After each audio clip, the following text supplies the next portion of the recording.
All right, here we go again. I mentioned in the last video, it's a bit of a triple header. This is the second of the 3 races.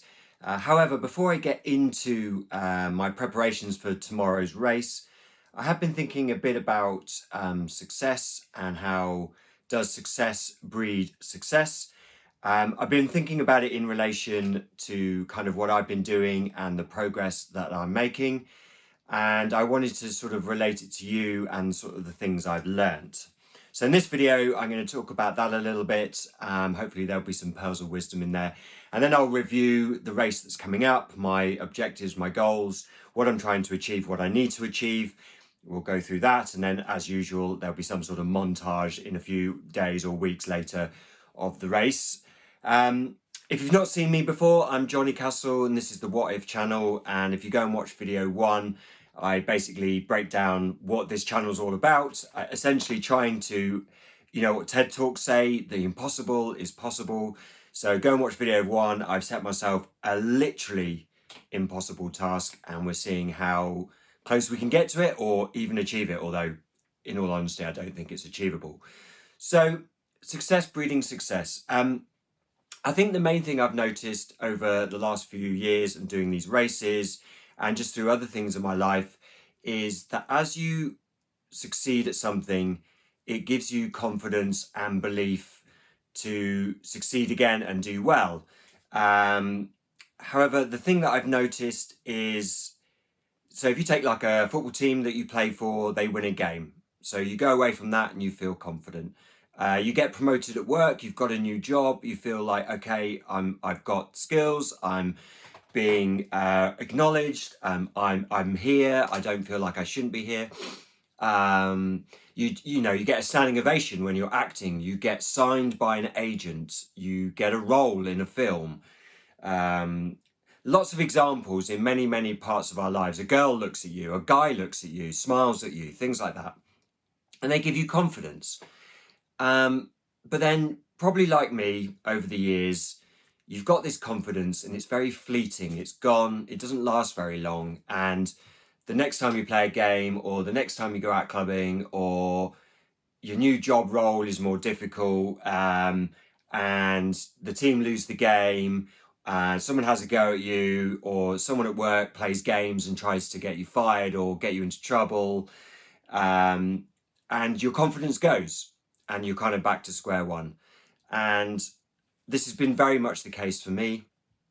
I'll have a decent race or a decent training session and I'm like, okay, great. And then the next training session is rubbish, or the next race, I don't achieve the goals I want to achieve, normally a 10K if you've been watching my videos. And it's really taken me many years to take success, repeat it, and build an inner belief that's unshakable. And that's the key thing. So if you look at, I'm going to use sport again. If you look at the greatest teams ever, like Manchester United, Liverpool, Real Madrid, if you look at basketballers like Michael Jordan or, I keep saying footballers, let's think of something else. Runners like Usain Bolt. In triathlon, you've got the Brownlee brothers, Cassandra Beaugrand, lots of examples. But what they do is they manage to build that belief and confidence and then repeat it. And that's the key thing, is finding a way to repeat it. And you might have a knockback and you might not be able to repeat it immediately, but you've got to believe you can repeat it. And that's where the inner belief comes. And that's when the great results start happening. So going into this race, I podiumed in my last race. I was 6 minutes quicker than I was the previous year. I won a race at the beginning of the year. And so I'm going into this race with confidence. I'm going in thinking, okay, another podium is possible. Like I can get in the top 4, which is what I need to qualify for the European Championships. I've never done it in this race. I think I've come 7th and 9th in the last 2 years. And I'm going into it. So we're going to test this theory of going in with confidence, going in with belief, and repeating that success. And if I don't, holding on to the fact that I have podiumed, I have got faster, and I have won a race, and it just wasn't meant to be that day. So with that in mind, tomorrow is the Eastbourne Triathlon. I've done it 2 times before, as I mentioned, and this is a European qualifier. It's pretty often a qualifier, which means the field is strong. It's a tough race. It's a sea swim, 1,500 metres as normal, and then it's a 40k bike and a 10k run. But the 40k bike is up and down Beachy Head, which, if anyone knows Beachy Head or Eastbourne of that area, that's a long way up, and that's hard on the bike. Some good downhills where you can gain some advantage if you're brave on the corners, quite zigzaggy. And then a pretty flat run. But like I said, the competition is high. So if I look back at, let's look at 2023. So the first thing was, I was on page 2 of the results, if you look online, 61st overall. And I was 9th in my age. I did a 2:22.49, 21:39 swim, 1:13 bike, and a 45-minute 10k, the curse of the 10k. The overall winner was 1:58, which is untouchable, never getting anywhere near that. And in my age, 2:12.55, so a good 10 minutes faster than I was. 2024, page 2 again, 62nd overall, so pretty much the same. 2:23, so pretty much the same time. Winner again was under 2 hours. And the winner in my age was faster actually than 2023, did a 2:08. Although I do know who that person was, and they are particularly fast, so hopefully they're not turning up. On both occasions, the key figure is, I've written down here, is 2 hours 15. That gets you on the podium pretty consistently. So, with that in mind, it's the first time I'm doing this race with my new bike, the bike that I used in Arundel for the first time. In Arundel, I think I wrote it down here, 5 minutes quicker overall. So, and that was particularly on the bike. So if I can take that into Eastbourne, that would give me a 2:17, which would be top 4. So that would mean qualifying for the Euro. So that'd be great.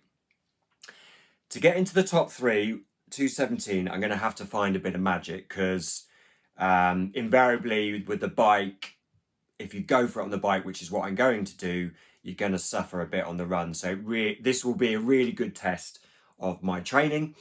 With the coach that I'm working with, we've been particularly focusing on durability rather than trying to get my sort of pace up.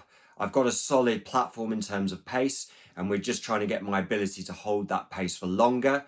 I guess in the long run, if I continue to do this for years, we would need to get my pace higher if I wanted to compete for wins in these bigger races. So that's what we're looking for, 2:17, top 4, and with a bit of magic, maybe top 3.